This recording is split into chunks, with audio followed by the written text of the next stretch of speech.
Salut tout le monde, bienvenue dans cette nouvelle vidéo. Je vous donne rendez-vous aujourd'hui pour une nouvelle vidéo symptothermie. Et je suis de retour avec mon thermomètre.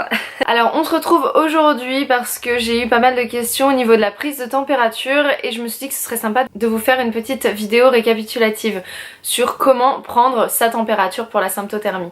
Donc il y a simplement deux choses à savoir. Donc pour la symptothermie, il va falloir que vous preniez votre température à heure fixe. Je vous refais pas toute l'explication du processus de l'observation. Je vous laisse pour ça aller voir mes précédentes vidéos sur la chaîne. D'ailleurs je vous mets ma première vidéo qui présente bien de façon globale la symptothermie en lien en barre d'infos, n'hésitez pas à aller checker. Donc voilà, vous prenez votre température tous les jours à heure fixe. Donc ça c'est valable pendant la phase fertile bien sûr. Vous avez droit à un écart de 2 heures maximum, c'est ce qui est conseillé. Après c'est à vous de voir au cas par cas si votre corps est beaucoup sujet aux variations de température selon la différence d'heure. Personnellement pour moi ça augmente vraiment par palier si jamais je prends ma température trop en retard. Mais voilà, le must c'est vraiment tous les matins à la même heure et au réveil. C'est-à-dire une fois que vous avez ouvert les yeux et avant d'avoir posé le pied par terre. Et maintenant on va aborder le sujet du mode de prise, si je peux dire ça comme ça. Donc il va y avoir en symptothermie 3 orifices ou 3 méthodes de prise de température qui sont acceptées parce qu'ils sont assez précis. Donc ça va être premièrement la voie vaginale. Donc en fait simplement vous mettez votre thermomètre sans trop aller loin mais quand même jusque là on va dire dans le vagin tous les matins et vous attendez qu'il y ait le petit bip bip, donc comme une prise habituelle. Donc ça c'est vraiment une méthode qui est très fiable et que j'ai utilisée personnellement moi au début. Après j'ai commencé à en avoir marre, je trouvais que ça me réveillait plus le matin, voilà, c'était vraiment une question de confort. Et du coup je suis passée par une autre voie pour prendre ma température, mais la méthode vaginale je la conseille vraiment.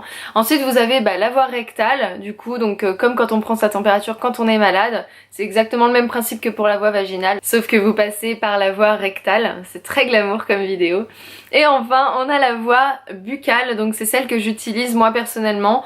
Voilà, je trouve déjà que c'est beaucoup plus simple le matin, je me réveille, j'ai juste à tendre le bras, prendre mon thermomètre, le glisser dans ma bouche, j'attends que ça bip, hop, je me rendors. Je trouve que c'est très simple. Pour moi en tout cas ça reste fiable.